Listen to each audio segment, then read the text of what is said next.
ভগবানের বিগ্রহ শ্রীমদ্ ভাগবত মহাপুরাণ। মাহাত্ম্য কথার পূর্বে অর্থাৎ মাহাত্ম্যের যে প্রথম শ্লোক আমরা শ্রবণ করব। সচ্চিদানন্দ রূপায় विश्वोत्पत्त्यादि हेतवे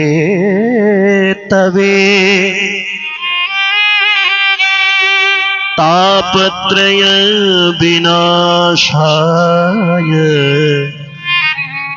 श्रीकृष्णाय वयं नुमः। सच्चिदानंद रूपाय, এখানে তো বলে দিয়েছে সচ্চিদানন্দ রূপায়। সচ্চিদানন্দ রূপায় এর মানে কি?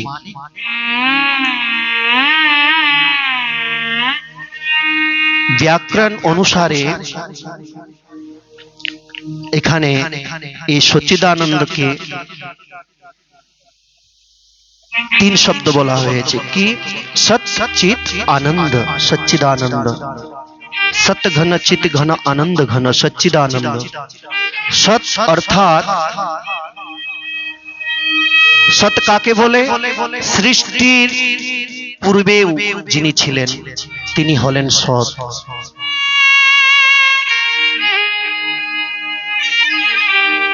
এবং সৃষ্টির মধ্যেও তিনি রয়েছেন। এই সৃষ্টি যখন প্রলয় হয়ে যাবে, সংসার যখন প্রলয় হয়ে যাবে, তখনও তিনি থাকবেন। তিনি হলেন সৎ। চিত, চিত শব্দের অর্থ হচ্ছে জ্ঞান। ভগবানের চরণ থেকে অনন্ত কোটি জ্ঞান আবির্ভূত হয়, প্রকট হয়। भगवान चित स्वरूप अर्थात भगवान ज्ञान स्वरूप। सत्यचित आनंद, आनंद शब्देर अर्थ हलो भगवान आनंद स्वरूप। भगवान साक्षात आनंद स्वरूप। सच्चिदानंद रूपाय विश्वोत्पत्त्यादि हेतवे भगवान এই বিশ্বকে সৃষ্টিও করেন, পালনও করেন, পোষণও করেন এবং অন্তিমে কি করেন? সংহার করে দেন, প্রলয় করে দেন। বিশ্বোৎপত্ত্যাদি হেতবে এক মুহূর্তের মধ্যেই ভগবান অনন্ত কোটি বিশ্বকে রচনা করতে পারেন, বানাতে পারেন, আবার পালন পোষণও করতে পারেন এবং সংহারও করে দিতে পারেন। বাচ্চা যেমন খেলা করে, খেলতে খেলতে ঘর বানিয়ে ফেলে মাটি দিয়ে, আবার সেটা ভেঙে ফেলে, সেরকম ভগবান অনন্ত কোটি ব্রহ্মাণ্ডকে বানাচ্ছেন, আবার ভেঙেও ফেলছেন। বিশ্বোৎপত্ত্যাদি হেতবে তাপত্রয় বিনাশায়। এই সংসারে তিন প্রকারের তাপ রয়েছে: आधिदैविक, आधिभौतिक, आध्यात्मिक। এই তিন প্রকারের তাপ ভয়ঙ্কর তাপ। প্রত্যেক ব্যক্তিকে এই তিন প্রকারের তাপ জ্বালা যন্ত্রণা দিচ্ছে। दैहिक, दैविक, भौतिक ताप। रामचरित मानसे बोला হয়েছে दैहिक, दैविक, भौतिक तापा राम राज्य कहू नहीं व्यापा।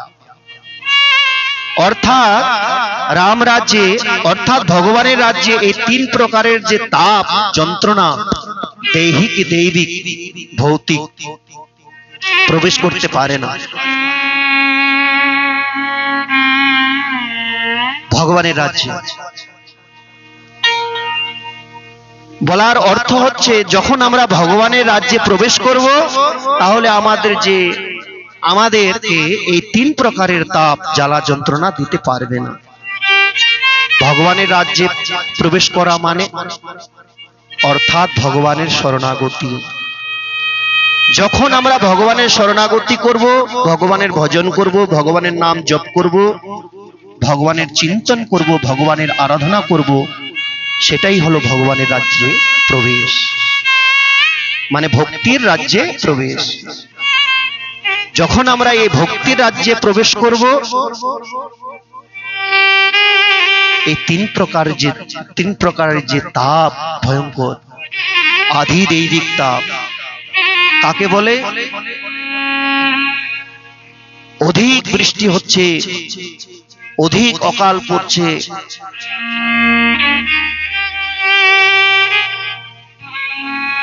অধিক থেকে অধিক মানে খারাপ ঘটনা, কুঘটনা ঘটছে,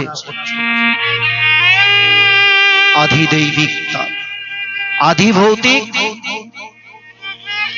পূর্ব জন্মে যে আমরা খারাপ কর্ম করেছি, কুকর্ম করেছি, তার ফল এই জন্মে ভোগ করছি।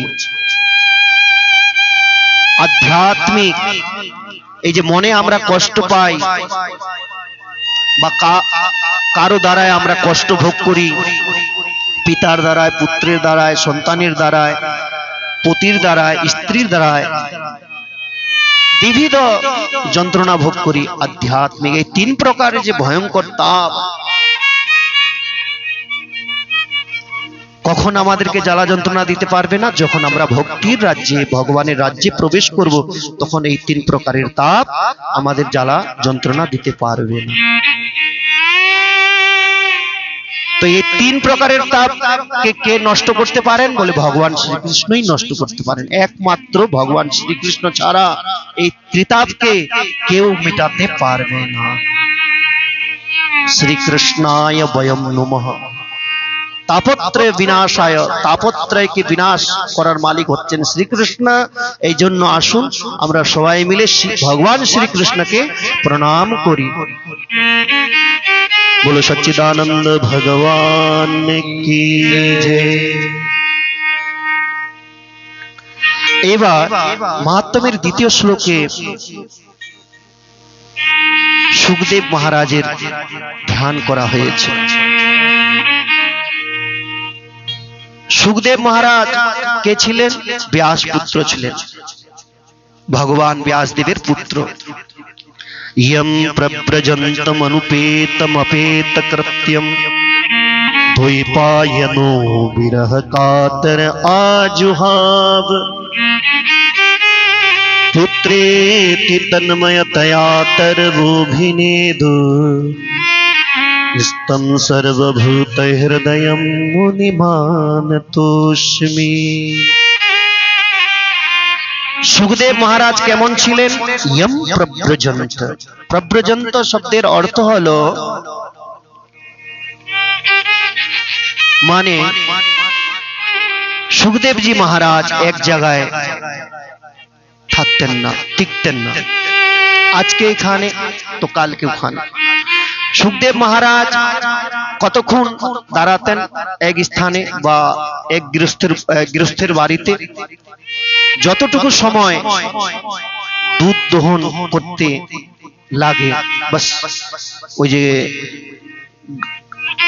গোমাতা দহন করা হয় না, গায়ের দুধ কাটা হয়, দহন করা হয়, যতটুকু সময়ের প্রয়োজন হয় ততটুকু সময় বাস ওই বাড়িতে যদি ভিক্ষার জন্য যায় অপেক্ষা করবে, আর বেশি অপেক্ষা করবেন না। সুখদেবজি মহারাজ জন্ম নিলেন ব্যাস পত্নীর গর্ভে। জন্ম নিতেই সন্ন্যাসে যেতে লাগলেন, সন্ন্যাসের জন্য বেরিয়ে পড়লেন। তখন সুখদেবের পিতা ব্যাসদেব কাতর হয়ে, দ্বৈপায়ন বিরহ কাতর হয়ে, দুঃখে কাতর হয়ে পিছনে পিছনে যাচ্ছে, ছুটে ছুটে যাচ্ছে আর ডাকছে, পুত্র পুত্র তুমি কোথায় যাচ্ছ? আমাদেরকে ছেড়ে কোথায় যাচ্ছ? তখন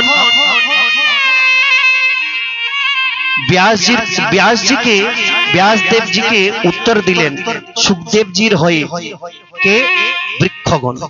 জঙ্গলে যে বৃক্ষগণ ছিল উত্তর দিতে লাগলো, বলে ব্যাসজি এ সংসারে कार के पुत्र और कार के पिता, ए संसारे एकमात्र भगवान ही सबार पिता।